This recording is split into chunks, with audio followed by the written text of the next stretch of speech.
This is the first lecture of the course, and it covers the first two chapters related with the dimensions of social work research. The goal of these short lectures is to highlight some of the important points in your readings and make connections with practice. These lectures are not meant to cover all the materials in the chapters.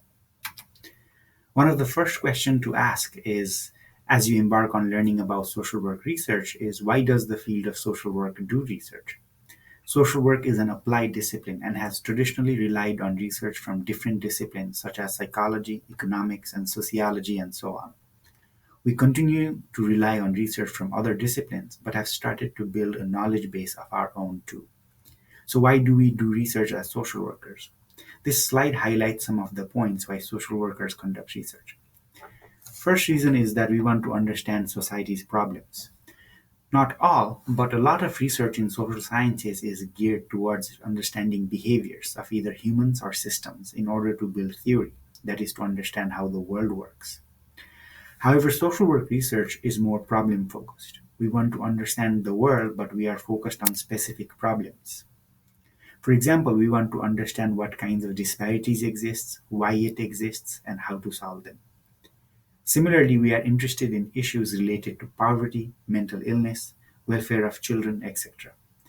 So we can even say that social work research is explicitly focused on doing research that relates to social justice.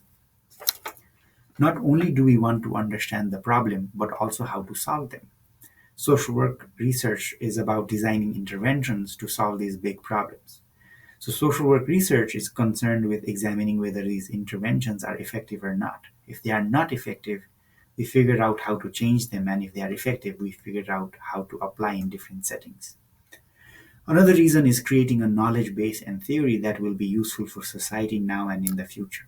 Social work, because it is an applied field, is less focused on theory building, but we are understanding that we can provide a unique perspective into the world. Finally, doing social work research is important for critical consumption of research. In our field, we are trying to continuously learn and improve. So, understanding how research is done and how to apply it for the benefits of our clients and organizations is of utmost importance. In this slide, I am attempting to show the similarities between the research process and one that you might be engaged in a human service setting. The goal here is to show that the research process can look similar to the direct practice process. So, in research, we start out with problem formulation. This is where we figure out what the broader problem is and start forming research questions. In practice, you will do a problem assessment through the information collected during the intake process and subsequent assessments. Once we have the research question, we try to design a process to answer that question, which is referred to as the research design. Similarly, in practice, once we know what the problem is, we figure out the best intervention strategy to solve that problem. The implementation phase in practice is similar to the data collection phase. In research, we can think about implementing surveys and key informant interviews. Once we have collected all the data, we analyze it. In practice, after the intervention is implemented, we evaluate it to understand its effectiveness. The analyzed data in research is used to make some conclusions and see how well it can answer the research question. Similarly, in practice, we go through a stage of closure. Finally, in research, the results are disseminated, whereas in practice, the case and outcomes are carefully documented. So, in some sense, in your practice, you have already been developing skills that can be useful for doing research. Finally, the way it's laid out here, it sounds like research is one directional. In reality, research is very messy. Sometimes you spend a lot of time in developing the research design only to find out that the questions you asked were not really the way you wanted to ask them. Or when you are analyzing data, you realize that you didn't collect a particular piece of information. So it's a lot of back and forth rather than a straight process. It may sometimes seem like all research is similar. However, research can differ significantly based on its purpose or goal. In the slide, it shows types of research based on purpose: descriptive, exploratory, explanatory. There are other types of research, but we'll discuss those later. Exploratory research is mainly done when there is not a lot of literature on a topic or the particular context. This means that there is not a lot of clarity regarding concepts, what type of data should be collected, or what research questions to ask. For lack of a better word, In exploratory research, you are exploring this new topic and trying to understand how you can do future research. For example, when I did my dissertation, there was a lot of studies focused on outcomes related to being involved in a community garden, which included increased access to fresh fruits and vegetables and community building. However, there was not a lot of studies that looked at the dynamics within a community garden that would help sustain it and eventually led to these outcomes. So I did an exploratory study looking at multiple community gardens in an urban neighborhood. It doesn't always have to be about a new topic, though. It could be the same topic but in a different context. For example, there's a lot of research on cognitive behavioral therapy. However, there may not be a lot of research on its effectiveness on a particular ethnocultural community. There are a lot of researchers who dedicate their lives to figuring out how various evidence based practices can be translated or not to a different cultural context.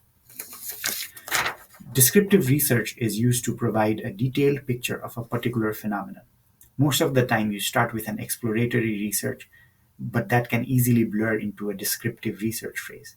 You may describe the condition, history, cultural context, perceptions, etc.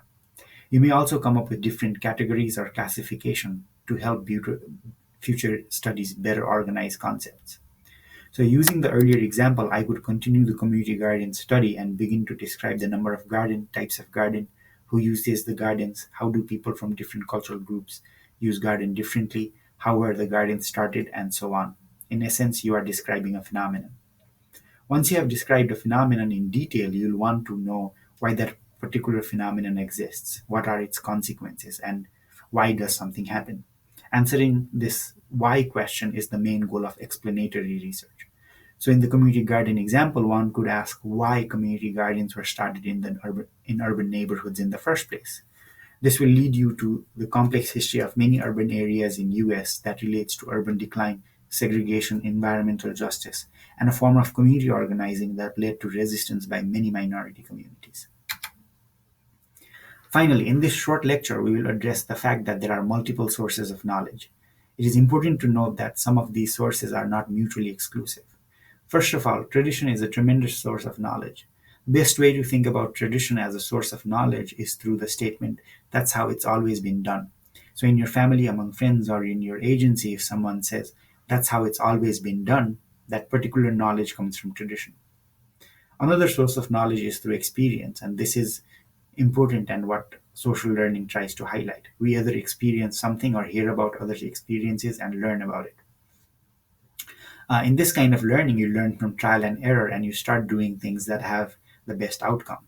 In social work, this is very important for both providing services and for client outcomes. Media, especially now with proliferation of social media, is a huge source of knowledge. You can also think about media as the medium of knowledge. If you get knowledge based on tradition, experience, and even science through media, um, but your values or norms can also be shaped by it. Finally, one of the sources of knowledge is science. In short, science is a set of processes used to gain knowledge. The process involves gathering information, analyzing it to see whether our hypothesis can be tested or our research questions answered. In social work, we have started to give more importance to the scientific process through the use of evidence based practices. That is a good thing. However, we have to realize that there are other sources of knowledge and we have to respect it. For example, a therapist who has been serving for 20 years will have lots of knowledge based on experience. To disregard that knowledge and ask her to implement a new evidence based practice would not go well. Within her experience based knowledge, there are probably things that make the evidence based practice even more effective.